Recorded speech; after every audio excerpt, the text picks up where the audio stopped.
There we go. I would normally give a countdown, but it just has that little like loading thing. So, but we are all set to go. Hello, everybody.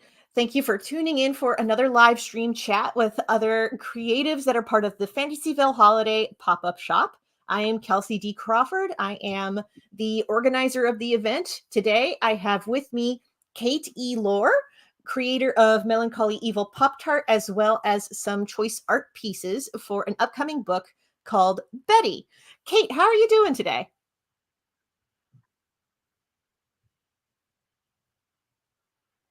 And is your microphone on? Yes. I have a weird, like, I'm getting like a Oh, is it reverberating? Is it echoing? like it's like it's like repeating like 3 seconds later. Check your microphone settings.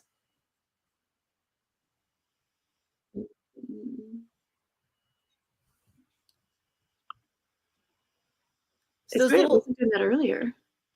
Yeah, it's the little three dots. If you click that and you click on edit mic settings, might help narrow it down.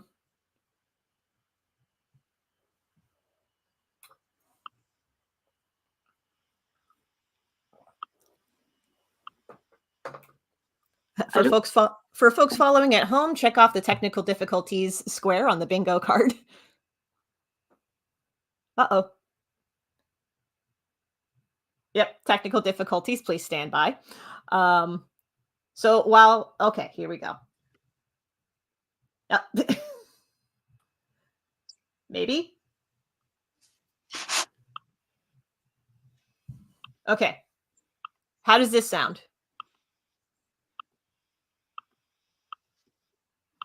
I'm hearing a lot of clicking.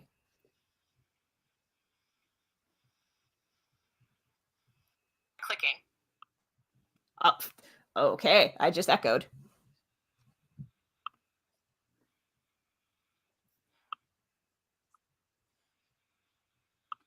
Can you hear me? Yes, I can. Can you hear me? Yes. Okay. Are there any weird echoes? I'm hearing like everything repeated like 3 seconds later. That's so weird. It's almost like a time lag. Like I'm hearing myself to you like 3 minutes later. That's so kooky. Okay, hold on. What if I like logged out and logged back in? Log out and log back in. Give that a try. Okay. Well, while we're getting that squared away, appreciate you standing by while we're having our technical difficulties. Check that on the live stream bingo card. So while we're getting that squared away, I'll go ahead and talk about the crowdfunding campaign that we got going on right now, the Fantasyville Holiday Pop-Up Shop. It's our first ever one. It is on Crowdfunder right now at crowdfunder.com/FvillePopShop. Link will also be in the doobly-doo. Alrighty. Can you hear me? Yes. Can you hear me? Yeah, I think it's because I had Discord open. Okay, gotcha. Oops, should have tried that sooner. That's okay. At least we figured it out. Yeah, there we go. Yeah. So now that we got all that squared away, glad that we got that fixed. So this is your first live stream that you said, right? Yeah, I've never live streamed before. Oh, well, welcome to the live stream and welcome to Streamyard. This is fairly normal for Streamyard. Okay. Yeah. I appreciate you being so patient with me. Yeah, so today we wanted to talk a little bit about some of your work that we have available at the Fantasyville Productions, at Fantasyville Holiday Pop-Up Shop. One of those is, in hand, Melancholy Evil Pop-Tart, which is right here. And you mentioned before this is from the first print run. Is that correct? Yes. Awesome. I have here 6 copies. Are these the final 6 that are available from the first print run? Yeah, those are the last ones that I had. I mean, there's some, there's ones floating around in the world. Mm-hmm. Sure, yeah. But the 6 that I have right here are like some of the last ones. Mm-hmm. And each one comes signed with a custom little Pop-Tart doodle in each one.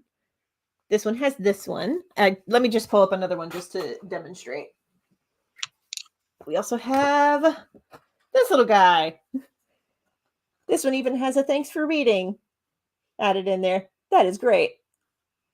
So I wanted to actually talk with you a little bit about Melancholy Evil Pop-Tart because I had a chance to read some of it. And oh boy, did it bring me back to middle school. With, because I read that introduction where you mentioned that this was a character that you and some friends had come up with in like elementary / middle / high school. Are you still in touch with any of those friends, or was there a falling out?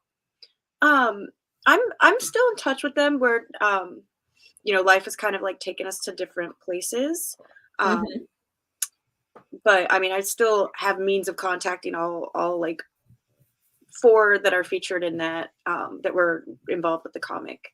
Yeah. One of them I actually am collaborating on with the Betty Project. Ooh, actually, let's talk about that a little bit. So, what is Betty? Because I've been seeing you post about it on Instagram, and I would still really like to know if you're comfortable with teasing Yeah. a little bit of the story. What is it about? So basically, like Pop Tart was like what we did in middle school, which was a comic, and then Mhm. when we got to high school, we started like doing like a novel where we'd pass around and like write chapters, and everybody would add characters, and like Mhm. we would still draw, but it was more writing than comics. And Betty kind of came from there in that era. Mhm. But it's like a YA fantasy. Um, like it gets very very epic. It gets kind of huge. Mhm. But it's she ends up getting she's like a normal girl, like feels very like kind of like she not accepted in school, and like her family life is like she's like orphaned and her aunts kind of suck. But she ends up getting transported to the world of Fatum, which Mhm. is a lot more dangerous than Earth.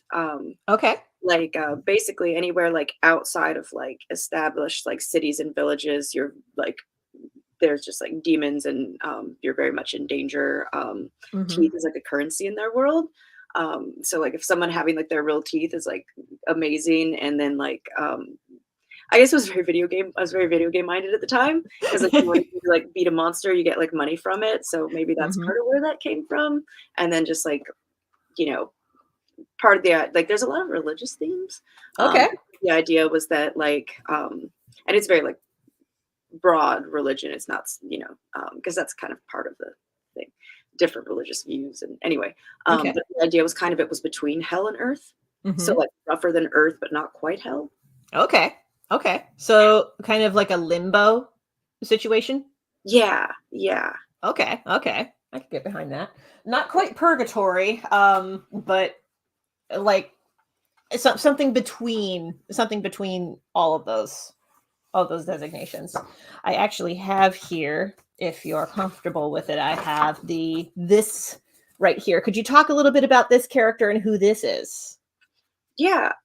So the boy bending down is Sam. He's like um it's mostly Sam and Betty. Like they meet when they're she kind of like goes to Fatum for like just like a day when there was an accident when she's a kid, and then he's the first person that she meets when she goes back there. Okay. Um, and he's half elfish, and he like kind of practices kind of like white magic stuff. Um, Mm-hmm. and so he's like in this world, elfish people are very like connected to nature and like spiritual and uh, natural people. I don't know how to put that better. And Like druidic almost. yeah, yeah. Okay. And in I think it's chapter 6 where they meet this like naiad kind of mother tree, and like this Ooh. whole like village is like built around her. Mhm. And she's like nice to them, and he kind of like has a connecting moment with her. But later on, some like demon soldiers come through, and the village is like massacred. But that was like a point of like, because his whole thing is that he's like they're traveling, and he stops at every like shrine and temple and tries to like study the white arts and Okay. further his abilities, and he's got a goal of eventually overthrowing the bad guy who runs the government of their world, and Mhm. of course they're on a big epic quest, and Betty's just trying to like survive and maybe possibly go home. At this point, like she's her home life isn't that great. She's kind of like, maybe I want to stay here. And then, Ah, yes, it was, kind of a I don't want to say a Coraline situation because Coraline the movie and Coraline the book are two very different vibes, but kind of the like it's almost like being grateful for what you have versus escapism mm, kind of trajectory by the sounds of it. yeah, Gotcha. Cool. Now, is Betty a fully self-contained story, or is there a sequel in the works? it is a 5-part book series, Ooh. and I'm releasing it chapter by chapter. Mm-hmm. Um, so like right now we're going through the first book. Okay. Like there's like a rough draft of the entire 5-book series. Mm-hmm. But it's kind of being very like overhauled and redone. Gotcha. And so right now, I've got chapter 1, which is on my Patreon, which like Mm-hmm. you can follow for like as cheap as like $1. And I'm gonna try to do it like once a month. It's actually kind of really long for a first chapter. That's why I haven't Okay. done them episodes. Mm-hmm. Um, and then I'm doing one on Amazon Kindle, but then there's this Amazon or I just learned about it. What's it called? Kindle Vella. Have you heard of that? I have not. What is this? Kindle Vella is it's it's a release chapter by chapter program. Okay. And people like get little tokens, and like they can read the first 2 or first 3 chapters for free, and then they have to spend tokens to read more. Which is kind of what I was already Oh. like, thinking to do, which is cool. Mm-hmm. But there's a limit to how many words you can put in the chapters. So I actually had to split chapter 1 into 2 chapters on there. Although Gotcha. actually kind of worked well. Like there was a good stopping point. So Mm-hmm. it's I guess like I kind of wanted the first episode to be kind of bonus material. Like the other episodes probably will be shorter anyway. Gotcha. Huh. Sounds a little bit like Webtoon in that sense, because the Webtoon also does, to some extent, they have like the first like 2 or 3 chapters available for things, and then after that, you got to get like a in-platform currency to support the creators to get the next installments. It is just like that. Gotcha. I see. That well, Amazon's finally getting in on the game by the sounds of it. Yeah. So the first chapter is available on your Patreon. You mentioned that. Hmm. Um, and if I remember correctly, your Patreon is linked on your Instagram. Yeah. Okay, because that was the link that I could immediately grab. Other than the crowdfunder link, there's that. There's also links for both in the description for folks who are watching live or on the replay. Um, cool. So if people wanted to read the first chapter of Betty, that is available now. Hmm. Sweet. I'll go ahead and announce this too because I have the files for these. Later this week, we'll be releasing little mini prints for Betty to help promote that Betty is now available on Amazon for you to read. There's going to be a limited run of those mini prints. We're probably only going to do like 2 or 3 of each design, but keep an eye on crowdfunder.com/FVille Pop Shop for whenever that gets listed. It should be listed no later than Friday. So keep an eye on the space. So there we go. There's still a lot of stuff available for pre-order at the shop, by the way, including but not limited to Melancholy Evil Pop Tart, which it sounds like is the I don't want to say the first because it sounds like these are two very different stories, but it's the same sorts of collaborators Yes. working on both. Yeah. Gotcha. Yeah. So Melancholy Evil Pop-Tart. When I read the opening for this, admittedly, I was very surprised because it made me think of the kinds of like stories that my middle school friends and I would sort of do, where we would make these little zines and pass them around and tell little comic stories, etc. And then I ended up moving away, so we stopped doing those. So if you could talk a little bit about Melancholy Evil Pop-Tart and the progression from its days in your youth to this in print, what was that journey like and how did it get to this point? Yeah. I mean, I guess it was really like mostly done when we were in school. We would like pass the like notebook between, or like do individual papers, but like pass them to each other. And even like the same with the chapter book later in high school. But it was, I guess, like a way for us to like, you know, interact with each other and like, I guess, like, you know, like escapism. I feel like a lot of people who, you know, get into like fantasy and sci-fi and things that are farther and farther from like our everyday life, real world, are people who maybe have a life in the real world that's not ideal. Like there was definitely a lot of like escapism for like all four of us. And you know, we were the nerdy kids, we were outcasts. It was like a huge school. It was easy to like just like not exist. Yeah. But like in these stories we did. In these stories we weren't nobodies at the school. We weren't, you know, nerds. We weren't, you know, rejects. And in those stories, you know, we made ourselves the heroes and like, you know, cool, powerful people. And then the Pop-Tart kind of started as like a joke. It was like, oh, we need like a bad guy. And I was like, he's a Pop-Tart. He's a pink Pop-Tart. He's got a complex about it. Because like, I mean, as much as he was like the bad guy, he was never really like, you know, super horrible. Like he'd like kidnap our pets and we'd get him back, or like, you know, like, okay. I'm So cake. yeah, it was kind of like silly. Yeah, Saturday morning antagonist kind of thing. Yeah. But Nothing like wrong with that. Yeah. And I kind of like, you know, fell out of touch with people. We all kind of like, one stayed in Dayton, one went to Cincinnati, one went to Iowa, I went to Columbus. So we kind of all went to, you know, different paths in life. And, you know, life's hard, life happens. And I guess I've been somebody who always like, I look back a lot. And like, I don't know, like that escapism, like the comics and the like little stories we wrote, that like kind of helped me get through life. So when life gets hard again, I guess I kind of like go back to it.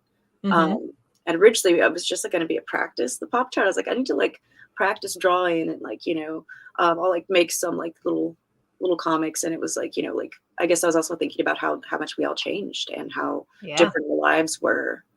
And so I kind of projected that into Pop-Tart because he's like questioning and missing the old days. Sure.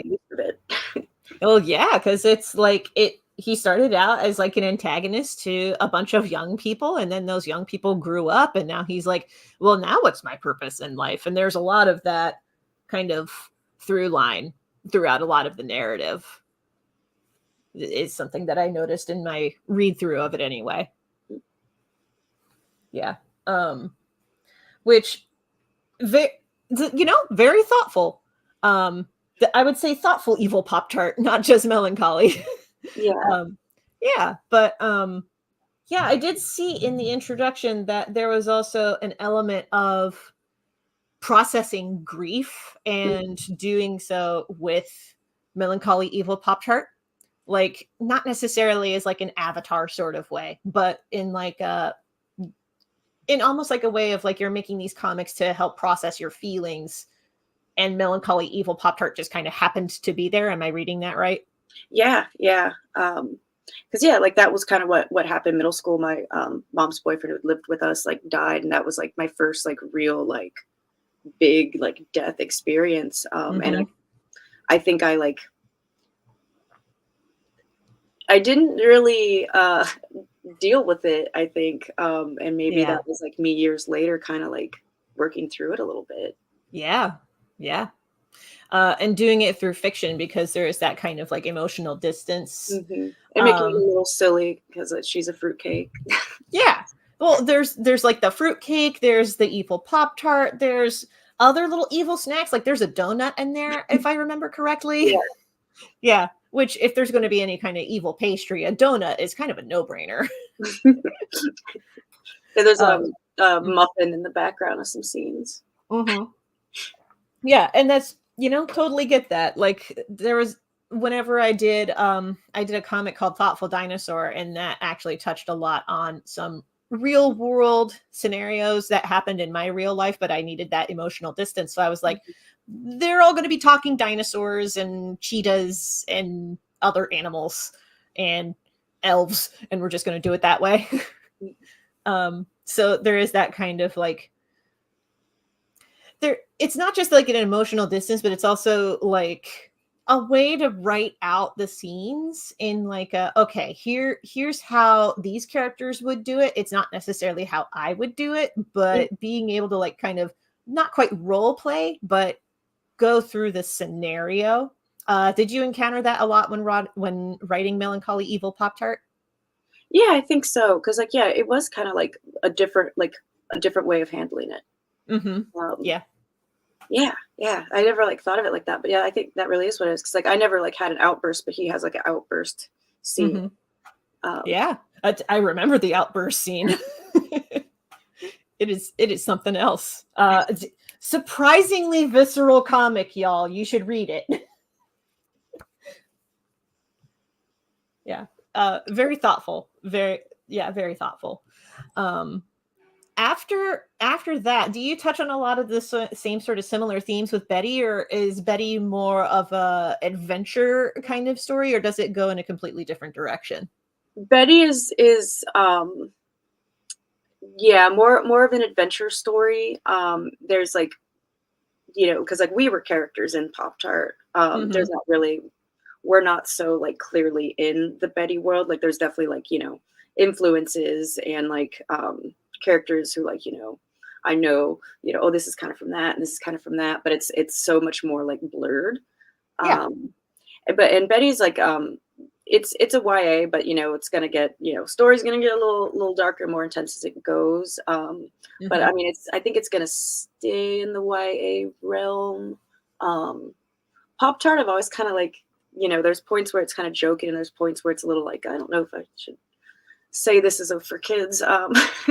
Right. Yeah. I'm gonna wager and say if you're going to be getting this book, maybe don't get it for anybody younger than like 13. Yeah, I was thinking PG-13. Yeah, that's what I was thinking. This is very much a PG-13 kind of book, which is totally fine. There are other PG-13 books that we have through the pop-up shop. So I mean, we got a little bit of something for everybody, and it's totally okay that this is a PG-13 book, because it does touch on a lot of stuff that might be a little heavier for anybody younger than like 12. Yeah, which is totally okay. Yeah. And would Betty also be in like that PG-13 realm of ratings, do you think? Yeah, well, I think Betty could be a little under, like, it's a scary world, but like, I don't have like, it's like the demons kind of just, it's not graphic. Gotcha. And like, like they run, but it's not like people are being slaughtered. Like, like they go back and the village is burned. It's not that there's dead bodies everywhere. So I'd say Betty, maybe like a mature 10, 11, 12 would probably be okay. Okay. I mean, the characters are 14, so I think like kids that age are like, 13 is probably going to be 13, 12 are going to be the more interested in the first book. People who like a good fun adventure. Yeah, getting kind of almost like a Rise of the Guardians kind of vibe. Because Rise of the Guardians could also be for like, between the 10 and 14 demographic. It also features a character that is involved with teeth, because teeth are a important currency in that story. But you know what? Real glad that in that movie they put the teeth in tubes rather than just out in the open. But that's a topic for another day. But that was just kind of where my mind went when you were talking about, teeth as a form of currency in this like fantasy world almost. Oh, we got somebody saying hi from the UK. Hello, Mr. David. Happy that you're able to join us. If you have any questions for KE Lore or for myself, feel free to ask in the chat. We will get to you as soon as we can. In the meantime, I'll just go ahead and actually, I wanted to ask about your connections with Dayton, because on the back of this book, there is a review from the Dayton City paper. So when you first got this book out, how did it get connected to the Dayton City paper, if you don't mind my asking? Sure. Well, so we're all from Dayton. Dayton is where we were for middle school and high school. So that was kind of where it started. I wrote for Dayton City paper for a year. So that was my boss. But he did read it. I was like, hey, would you like read this and give me like a blurb to put on it? And that is where that came from. Nice. That was a good boss. Yeah, and I mean, writing for Dayton City paper was one of the coolest jobs I've ever had. I got to interview some cool musicians. Oh yeah, got really involved in the Dayton music scene there. No, like traveling, like Edward Sharpe and the Magnetic Zeros, like the song. Yes, I got to. I was on the phone, but I got to interview the girl from that band. It was like amazing. And like that's really cool. I ended up getting free tickets for that. Animal Collective was like one of my favorites. I was such a I was like a bit much. I fangirled a little with them. And as I did like articles about Yellow Springs and like some like Broadway stuff, but mostly I got to review like music and like promote shows coming up, which was it was a fun job. Gotcha. Okay, I have to throw this out there, not just because it's in our pop-up shop, but also because I think you might get a kick out of it. But Mel Seeley has a comic called Red All Over. That is entirely about a zebra who makes zines about interviewing bands that are coming through the venue that she works at. That sounds cool. Yeah, I think you would get a kick out of it. In particular, there might be some things that you're like, oh yeah, I remember this from my Dayton days. What's it called again? It's called Red All Over. It's actually in our pop-up shop. Oh, yeah. Crowdfunder.com/FBell Pop Shop. Those are we have them in PDF format only for Red All Over, but the first 4 issues are available for order now. Cool. Yeah, so I do recommend that. So it sounds like Red All Over and Melancholy Evil Pop-Tart in kind of a similar not quite a similar trajectory, but almost like there's that like 6 degrees of separation between those two. Yeah. Yeah, which maybe that's just how my brain makes connections with things. Yeah, but that's really cool. Were you able to reach out to other folks about Betty when you were getting ready to launch that in the same way that you were able to talk to the Dayton City paper for Melancholy Evil Pop-Tart?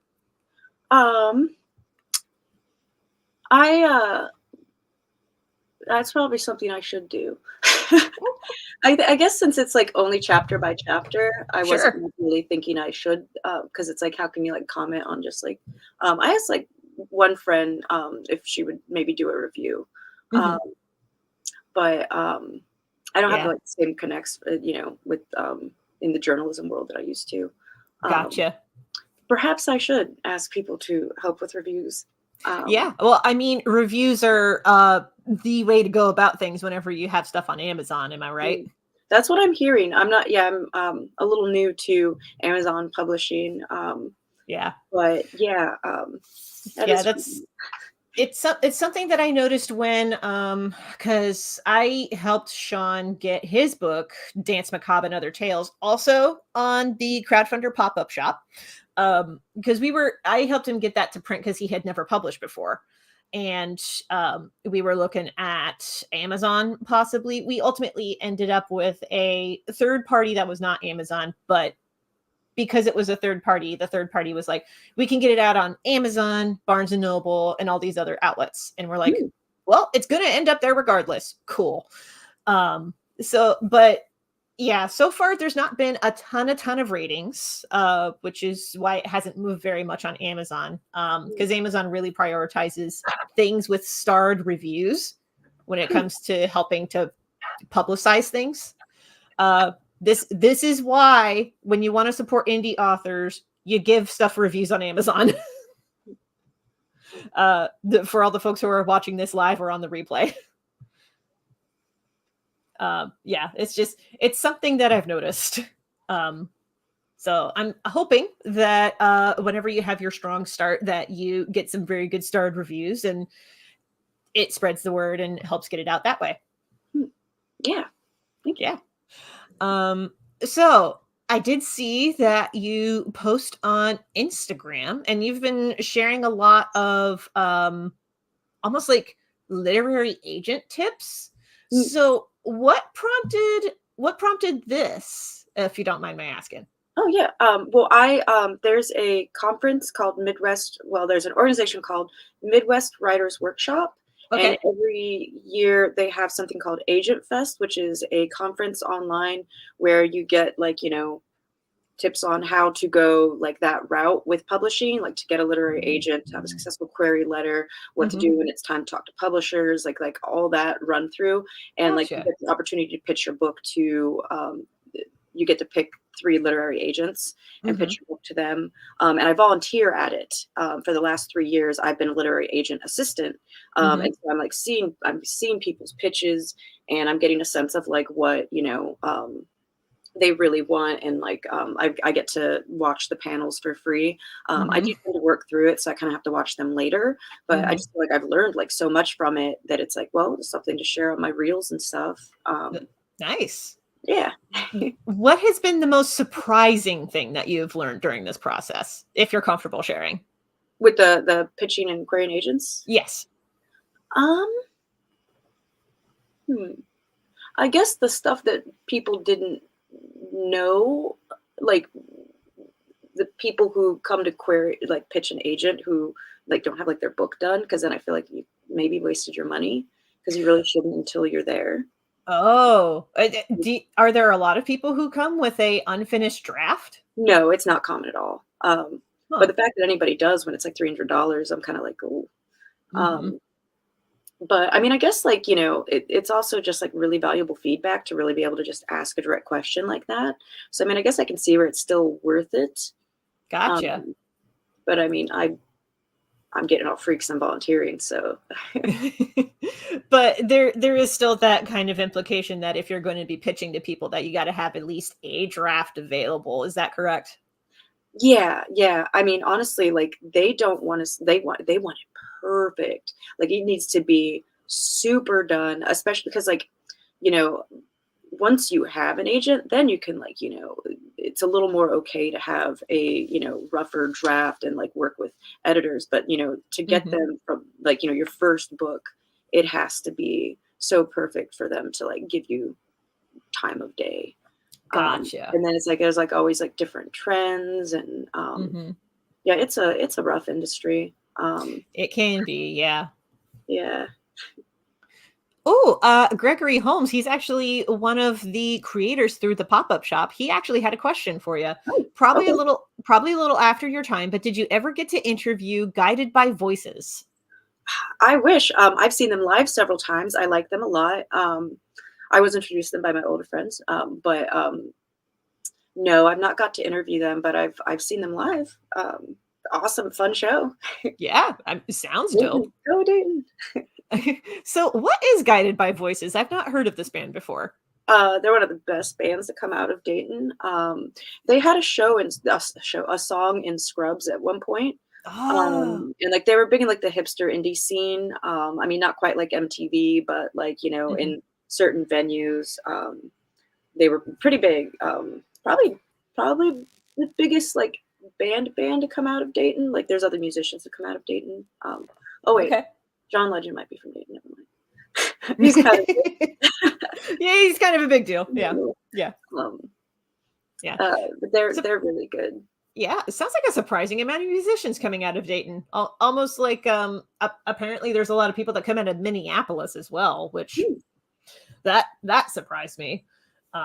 So that's neat. I'm still kind of new to the music scene, so always down to learn if anybody is, eager to share that sort of thing. It's hard to get like what songs would I recommend. Yeah. Everywhere with Helicopter is always one of my favorites, but I think like something about Thieves is everybody else's favorite. Okay. Well, okay. There's one band that I know that's nothing but Thieves that I've only ever heard one track of theirs, but I really liked it. Yeah. I don't remember what it's called. It's a little earworm though. It's playing in my head right now, and I'm like, oh, that's going to be stuck there for a while. Yeah. Like what? Thievery Corporation? I'm trying to like think of what band you're talking about. There's like Thievery Corporation. There's a few Thieves bands. But anyway, sorry, we're off topic. No, you're fine. This is how we do things on my channel. We go on tangents. Okay, great. Actually, speaking of tangents, since we're talking about music, what was the most interesting band that you got to interview? Most interesting. I mean, like, I think just because I was a fan, I was most interested in Animal Collective. The member from Sigur Rós was like the sweetest person, and they were like probably the biggest, one of the bigger bands I talked to. So like sweet and humble, and they gave me a free ticket. The guy from Manumana super flirted with me and invited me to come to a show, meet him backstage, but like I was seeing someone at the time, and so I didn't end up taking that up, but that was good. Interesting. And like we're just like on a phone, like like damn. Woof. Yeah. That sounds a little bit like we're not going to get into it right now, but it reminds me of some people that I've met in the comic scene. I'll just say it that way. But I'm just like, you know what? I'm not seeing anybody, but I'm not going upstairs with you. Thanks anyway. I've looked out in the comic scene. Everybody's been pretty nice and wholesome to me in this realm. So far, knock on wood. Yeah, that's you're surrounded by good eggs, and that's a good thing. Yeah, because like, boy, can it be really easy to like, how do I phrase this? Okay, I'll phrase it this way.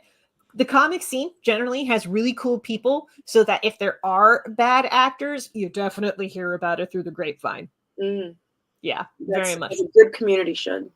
Yeah, it's very good community stuff. I don't know if music is a lot the same way, but it does seem like musicians are generally interesting, if not cool people. Yeah, and I mean, if I had been single, it wasn't like creepy. It was just like like a little bold, maybe. Very bold. Yeah. Also like flattering. Yeah. Sure. What was okay, so just thinking in the vein of like other stuff that you did with the Dayton paper. When you moved to Columbus, actually, did you continue working newspaper stuff, or what was your trajectory once you got to Columbus? I thought I could. So the reason I moved to Columbus is because I started going to OSU. Okay. And like I was like a full-time student, and I was working at a sushi restaurant, and like rent is a lot higher in Columbus. And I thought I could still do Dayton City paper on top of that, and it was too much. And actually I screwed up an article. I went off their website, which turns out it wasn't updated, instead of like double checking against the email PDF. And so I put the incorrect like last year's information in, and it was like a whole big blow up. Oh boy. And I had to like step down because of it. But I mean, at the end of the day, it was like, that's probably like my biggest toxic trait is I do too much. I can do a million billion things, and something inevitably suffers for it. Yeah. Well, welcome to being a comics creator. That is the plague that plagues us all. Even as I was like setting up, I was trying to like get my scanner working. Like I have like 3 more minutes. Like let's go. Yeah. we agreed to sign on to too many things, and then we're like, oh no, I have to actually make the things. Yeah. As somebody who served as editor, it's something that I've seen a lot of comic artists do. Mm. Yeah, Yeah. I guess that's just kind of who we are. Yeah. I think comics are like more like work than a lot of other forms. Like as somebody who also does like, writing, Mhm. comics are it is more work.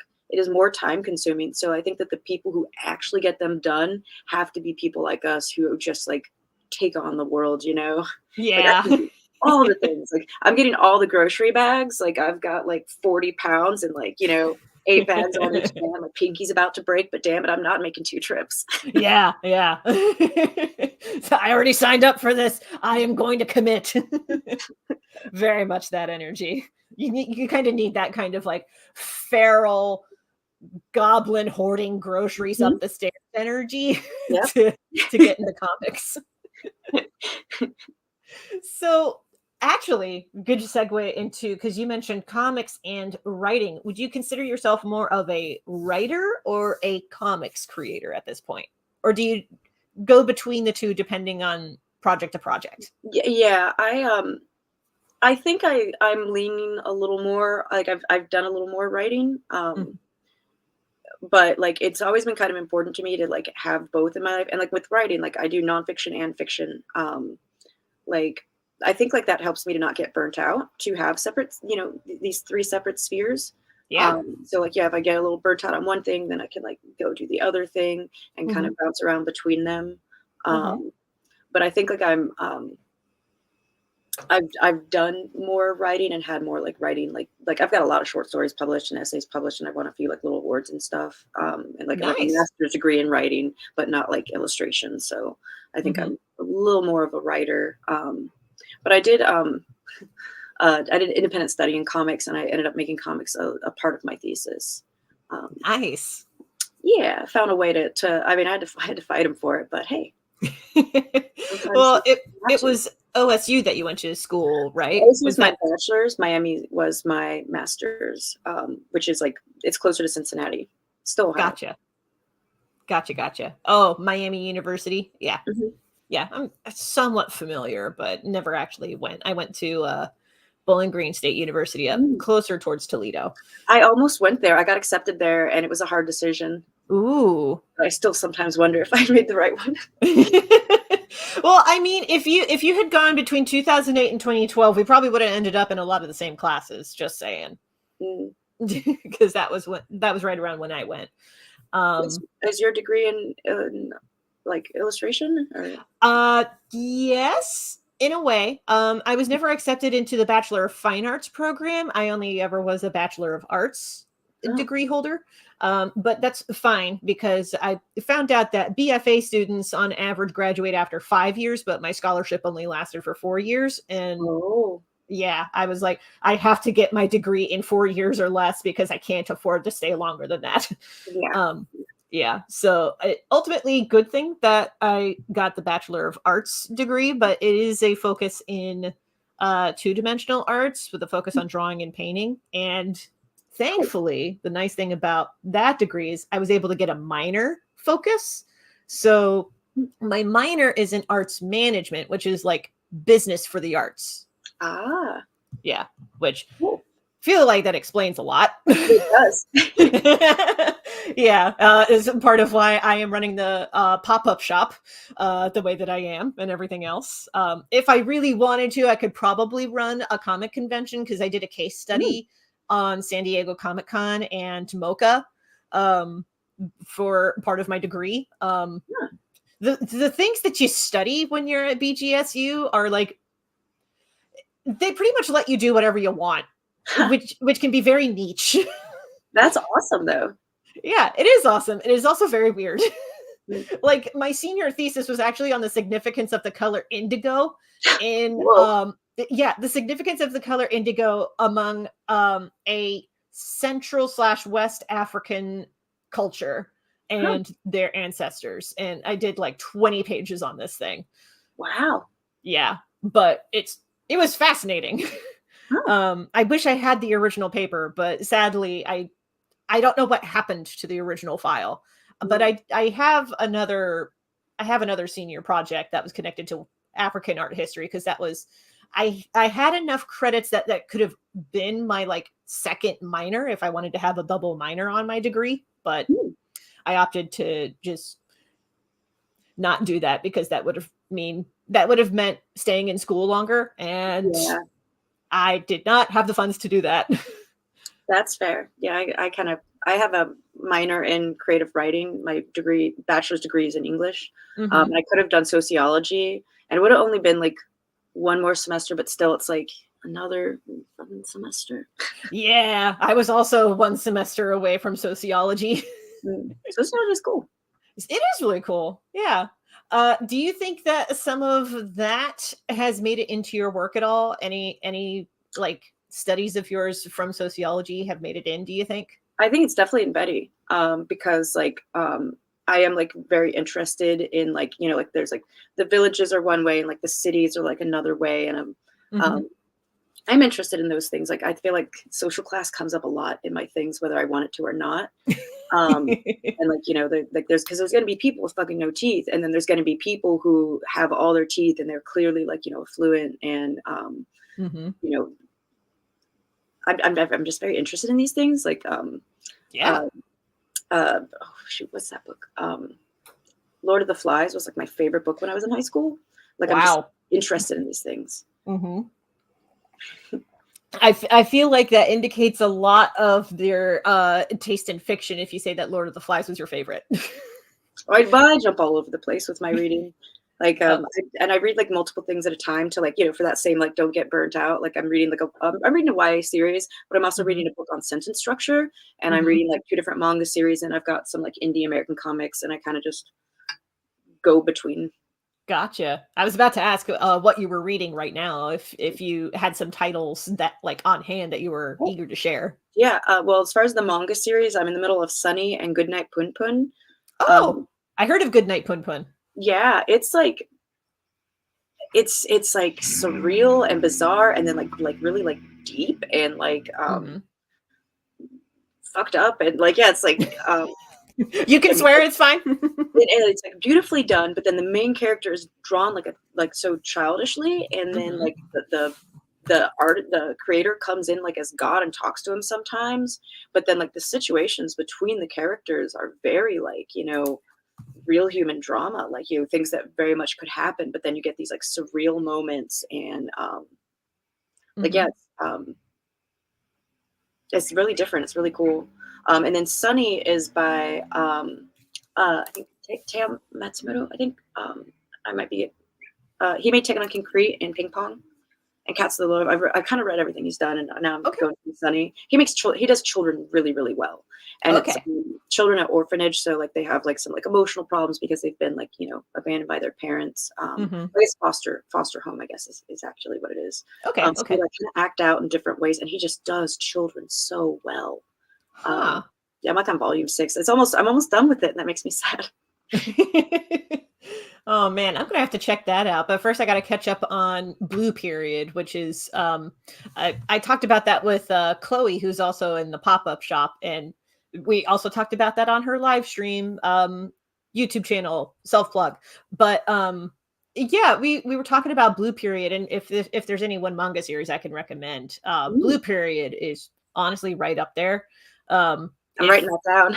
Yeah, because it's about a high school delinquent who discovers his equivalent of junior year that he is really into art, and he decides that he's gonna try his darndest to get into the most competitive art school in Tokyo. And it's basically his journey from like not knowing anything about making art to getting into art school, and then like the second half of the story is him being in art school. It's fascinating stuff. Yeah, that sounds cool. It's also like really validating to read some of these passages and be like, oh man, I want to draw again. That's really nice. So if you're looking for a little bit of artistic inspiration in that regard, or just looking for like, you know, just a cool angle, or a cool, like almost like how Japanese students would look at, sorry, I didn't mean to bump the microphone. But like how Japanese students would approach going to art school, like all of that's just fascinating, and it's right there. It's also got it's actually got some pretty positive transgender representation. So shout out for that. Cool. Yeah. Highly recommend Blue Period. It's very good. I don't remember the artist's name off the top of my head right now. But speaking of trans representation, have you read Boys Run the Riot? Yes, I have the first 2 volumes. I love it so much. Oh, I'm excited that volume 2 is out. Like, it's so good. Oh, it's so good. I'm so mad that I wasn't able to get down to the CXC this year because the creator was making like a special appearance at CXC weekend. Yeah, I missed it too. I was like doing too much. Fair. But I did get cool posters because I was volunteered at CXC. I did get a cool poster. Hey, at least you got something. Oh man, I wanted to meet them because I was like, oh my god, I love your manga so much, but like I wasn't able to make it down, but that's okay. Yeah. You can't do all the things. You can't do all the things, and maybe they'll come back stateside for another show. Who knows? Yeah. Because there's always Small Press Expo, draws in lots of people. There's Toronto Comic Arts Fest, which is literally on the other side of the lake from me. Yeah, so there's that at least. Who knows? Who knows what the future is going to hold? And who knows? Maybe they'll come back to CXC next year. I don't know. Yeah. That would be cool. Yeah. We are actually approaching about an hour. Or at least we're approaching the 3 o'clock. So I would like to remind the chat if you have any questions for Kate or myself about our work, our process, or even if you have questions about the pop-up shop, feel free to ask those in the chat. I would also like to highlight, since I'm looking at his name in the chat right now, Gregory Holmes does have a piece in the pop-up shop available now. I actually have it on hand. Let me grab it. I showed it off in last night's stream, but I'll go ahead and show it off again anyway. These tote bags. They were designed by Gregory, who's in the live chat right now. They turned out real nice, I gotta say. Yeah, those are cool. Yeah, this one is the white, and then this one is the black. And I'm just going to throw this out there. These are like the perfect size totes for putting all of the books from the pop-up shop in here. It's like you can definitely get Melancholy Evil Pop-Tart and just like slide it in here. And it's beautiful. It's wonderful. Also, Melancholy Evil Pop-Tart available in the pop-up shop, crowdfunder.com/FVille Pop Shop, link also in the description.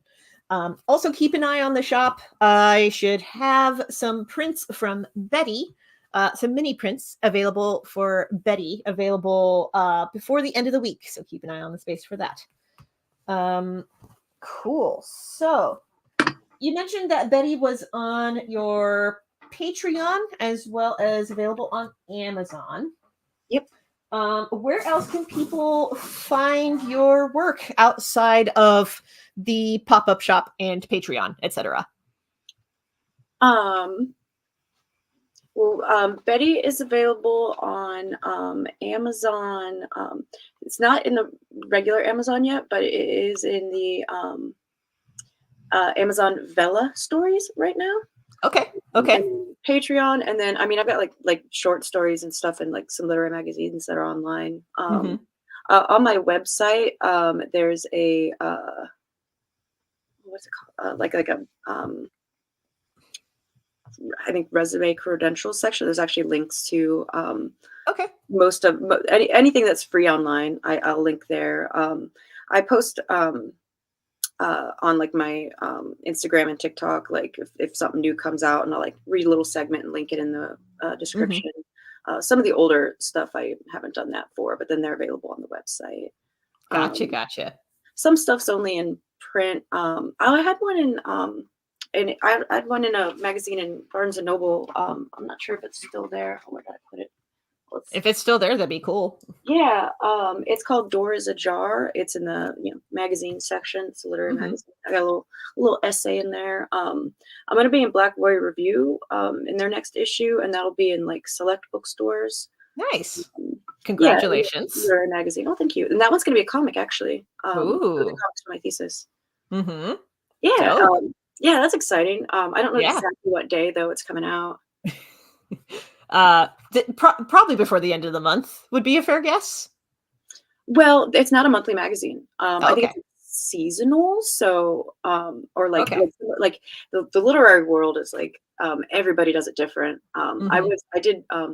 I was an editor for a literary magazine when I was during grad school. Mm-hmm. So I got to experience that from the inside. I don't remember if they're quarterly or twice a year. Everybody does it different. Mm-hmm. That's I also I've been reviewing literary magazines and giving tips on that too because everybody does it different, and it's like, and every Yeah. magazine has different tastes. Mm-hmm. So it's like, I don't know, I try to put things out there that I would find useful and like, wish I had as a resource when I was starting off. Heck Um, yeah. yeah, that's also kind of like fun for me. Yeah. Yeah. Well, I mean, you've been on the inside, as it were, like serving as editor and also working with agents on a volunteer basis at like pitch fests.